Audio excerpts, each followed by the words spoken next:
Cuba के पास समंदर में एक सोवियत सबमरीन खड़ी थी। उसके पास न्यूक्लियर टॉर्पीडो था। कैप्टन को सिर्फ एक डिसीजन लेना था, फायर करे या नहीं। अगर उसने फायर किया होता तो हिस्ट्री की सबसे बड़ी न्यूक्लियर वॉर शुरू हो जाती। ये सिर्फ एक कैप्टन का डिसीजन नहीं था, ये एक मैथ प्रॉब्लम थी। ऐसी मैथ प्रॉब्लम जो आज भी हर जगह चल रही है, बिजनेस में, आपके रिलेशनशिप्स में और आपके व्हाट्सएप ग्रुप के चैट्स में। इसका नाम है गेम थ्योरी। इस वीडियो के एंड तक आप 3 चीजें समझ जाएंगे। पहला, क्यों दो लोग दोनों के फायदे के लिए सही डिसीजन होते हुए भी गलत डिसीजन लेते हैं। दूसरा, क्यों कोल्ड वॉर में 40 साल तक कोई न्यूक्लियर वॉर नहीं हुई जबकि दोनों तरफ हजारों मिसाइल्स रेडी थी। और तीसरा, क्यों आपकी लाइफ में, चाहे वो बिजनेस हो या रिलेशनशिप, आप बार बार वही गलती रिपीट करते हैं और उससे बचने का क्या सॉल्यूशन है। चलिए शुरू करते हैं एक सिंपल से सवाल से। सोचो, पुलिस ने 2 लोगों को पकड़ा है। दोनों पर क्राइम का शक है लेकिन प्रूफ इतना स्ट्रांग नहीं है। पुलिस दोनों को अलग अलग रूम में ले जाती है और दोनों को सेम ऑफर देती है। अगर तुम अपने पार्टनर के अगेंस्ट बोलते हो और वो साइलेंट रहता है तो तुम्हें छोड़ दिया जाएगा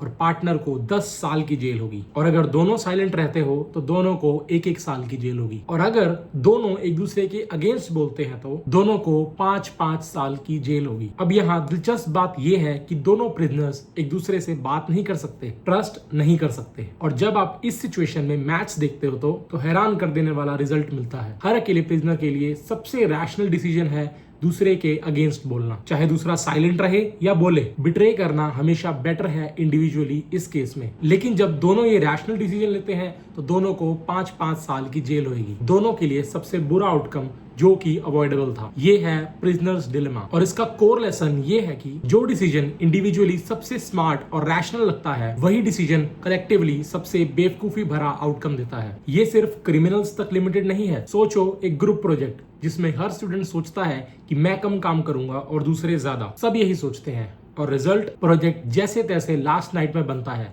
सबके ग्रेड्स खराब। ये सोचो, 2 दुकानदार एक ही मार्केट में, दोनों डिस्काउंट देते हैं दूसरे को बीट करने के लिए। दोनों का प्रॉफिट मार्जिन खत्म हो जाता है। अगर दोनों डिस्काउंट ना देते तो दोनों का काम अच्छा चलता। ये वही पैटर्न है और अब हम इसे एक ग्लोबल स्केल पर देखते हैं जहां स्टेक्स लिटरली दुनिया का सर्वाइवल है। 1945 के बाद यूएसए के पास न्यूक्लियर वेपन था जबकि यूएसएसआर के पास नहीं। लेकिन 1949 के बाद यूएसएसआर ने भी अपनी कंट्री में न्यूक्लियर पावर एस्टैब्लिश कर ली। अब दोनों सुपर पावर्स के पास एक ही डिलेमा था, वही प्रिजनर्स डिलेमा न्यूक्लियर स्केल पर। अगर हम डिसआर्म करते हैं, यानी कि अटैक नहीं करते, और दुश्मन अटैक कर देता है तो हम खत्म। अगर दोनों डिसआर्म करते हैं तो दुनिया सेफ और पैसा भी बचता है। अगर दोनों अटैक करते हैं तो पैसा बर्बाद, लेकिन कोई अटैक नहीं करेगा क्योंकि दोनों के पास न्यूक्लियर पावर्स हैं। लॉजिकली दोनों के लिए बेस्ट डिसीजन था कि दोनों डिसआर्म कर देते। लेकिन कोई भी साइड पहले डिसआर्म करने के लिए एग्री नहीं कर रही थी क्योंकि अगर दूसरे ने अटैक कर दिया तो खेल खत्म। रिजल्ट्स, दोनों साइड ने न्यूक्लियर पावर को बनाते रहना जारी रखा और 1985 तक दुनिया में कंबाइंड 60,000 प्लस न्यूक्लियर वॉरहेड्स थे जो कि दुनिया को एक बार नहीं, कई बार खत्म कर सकते थे। ये आउटकम, दोनों तरफ का मैसिव आर्सेनल, किसी के लिए भी बेस्ट आउटकम नहीं था, लेकिन ये एक स्टेबल आउटकम था। कोई भी साइड अपना डिसीजन यूनिलैटरली चेंज नहीं कर सकती थी बिना अपने आप को डेंजर में डाले। इकोनॉमिस्ट जॉन नैश ने इस स्टेट को स्टेबल बट नॉट नेसेसरी नाम दिया है। मतलब ये दोनों साइड्स के लिए बेस्ट डिसीजन तो है लेकिन बेस्ट आउटकम प्रोड्यूस नहीं कर रही। और इसे आज हम कहते हैं नैश इक्विलिब्रियम। वो पॉइंट जहां हर इंडिविजुअल प्लेयर अपना बेस्ट पॉसिबल डिसीजन ले रहा है, गिवन कि दूसरा प्लेयर अपना डिसीजन चेंज नहीं करेगा। कोई भी अकेला अपनी स्ट्रैटेजी को चेंज कर बेटर ऑफ आउटकम एक्सपेक्ट नहीं कर सकता। कोल्ड वॉर लिटरली इसी इक्विलिब्रियम में फंसी थी और इसी से निकला वो कॉन्सेप्ट जो पूरी कोल्ड वॉर की स्ट्रैटेजी को डिफाइन करता है, म्यूचुअली एश्योर्ड डिस्ट्रक्शन या MAD। आइडिया सिंपल था, अगर दोनों सुपर पावर्स के पास इतनी न्यूक्लियर पावर है कि वो एक दूसरे को खत्म कर सकते हैं तो कोई भी अटैक नहीं करेगा क्योंकि अटैक करने वाला भी पूरी तरह डिस्ट्रॉय हो जाएगा। यही रीजन है 40 साल तक इतनी टेंशन के बाद भी कोई डायरेक्ट न्यूक्लियर वॉर नहीं हुई। दोनों साइड्स एक इक्विलिब्रियम में थी, stable but trillions of dollars और दुनिया की सेफ्टी रिस्क पर थी। और यहाँ एक इंपॉर्टेंट डिस्टिंक्शन समझना बहुत जरूरी है, जीरो सम गेम, जहां एक प्लेयर का फायदा दूसरे का डायरेक्ट नुकसान होता है, जैसे कि इनवर्सली प्रोपोर्शनल। इसका एक बहुत अच्छा एग्जांपल है चेस। अगर एक इंसान मैच जीतेगा तो दूसरा मैच हारेगा, टोटल फायदा फिक्स्ड है। और दूसरी तरफ आती है नॉन जीरो सम गेम, जहां दोनों प्लेयर्स का फायदा हो सकता है और दोनों का नुकसान भी हो सकता है। और इसके एग्जांपल है ट्रेड, बिजनेस, पार्टनरशिप और क्लाइमेट एग्रीमेंट, ये सब नॉन जीरो सम गेम्स हैं। कोल्ड वॉर की सबसे बड़ी ट्रेजेडी यही थी कि लीडर्स इसे एक जीरो सम गेम की तरह ट्रीट कर रहे थे कि हम जीतेंगे तो दूसरे वाला हारेगा और दूसरे वाला जीतेगा तो हम हारेंगे, जबकि रियलिटी में ये एक नॉन जीरो सम गेम था। दोनों डिसआर्म करते तो दोनों जीतते, अगर दोनों साइड्स आर्म करती तो दोनों हारते, पैसा, रिसोर्सेज और रिस्क के रूप में। ये गलती आज भी होती है।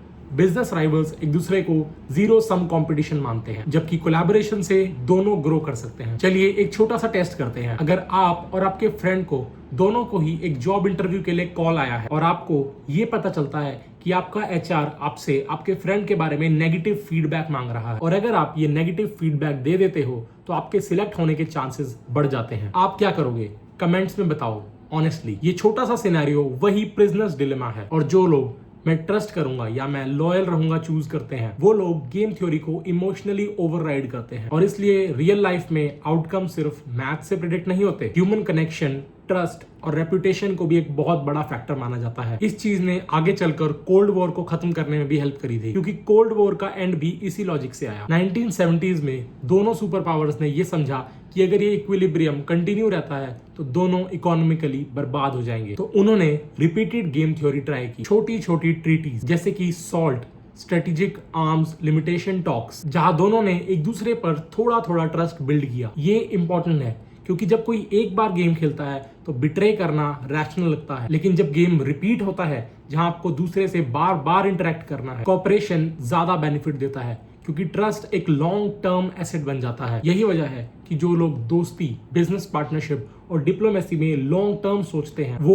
कोऑपरेट करते हैं, और जो शॉर्ट टर्म सोचते हैं वो बिट्रे करते हैं। कोल्ड वॉर तब डीएस्केलेट हुआ जब दोनों साइड्स ने इसे एक रिपीटेड गेम थ्योरी की तरह ट्रीट किया। तो अगली बार जब भी आप किसी सिचुएशन में हो, एक नेगोशिएशन, एक ग्रुप प्रोजेक्ट या एक रिलेशनशिप, तो अपने आप से सिर्फ एक सवाल पूछिए, क्या ये एक रिपीटेड गेम है या सिर्फ वन टाइम प्ले है? क्या ये एक जीरो सम गेम है या एक नॉन जीरो सम गेम? क्योंकि जिस तरह कोल्ड वॉर में दोनों सुपर पावर्स ने 40 साल लगा दिए ये समझते हुए कि कॉपरेशन ही सबसे बेस्ट स्ट्रैटेजी है, उसी तरह आपके डिसीजंस में भी सबसे सेल्फिश लगने वाला डिसीजन अक्सर सबसे बेवकूफी भरा होता है। अगर आपको वीडियो समझ आया तो अपने दो दोस्तों के साथ एक गेम खेलना, दोनों को अलग अलग कर एक कागज पर लिखने को कहो, कॉपरेशन या बिट्रे, फिर रिवील करो और देखो एंड में क्या होता है। ये वही गेम है जो आजकल कई इन्फ्लुएंसर्स खेल रहे हैं, वो गोल्डन बॉल वाली गेम, स्प्लिट और स्टील वाली गेम। वो गेम एग्जैक्टली गेम थ्योरी पर बेस्ड है। और अगर आपको इस तरह के रियल वर्ल्ड डीप एक्सप्लेनेशंस पसंद है तो इस चैनल को सब्सक्राइब कर दीजिए। आने वाले दिनों में हम इसी तरह के टॉपिक्स पर डिस्कशन करेंगे जो आपकी रोजमर्रा की जिंदगी को कंट्रोल करते हैं और आपको पता भी नहीं। Thank you.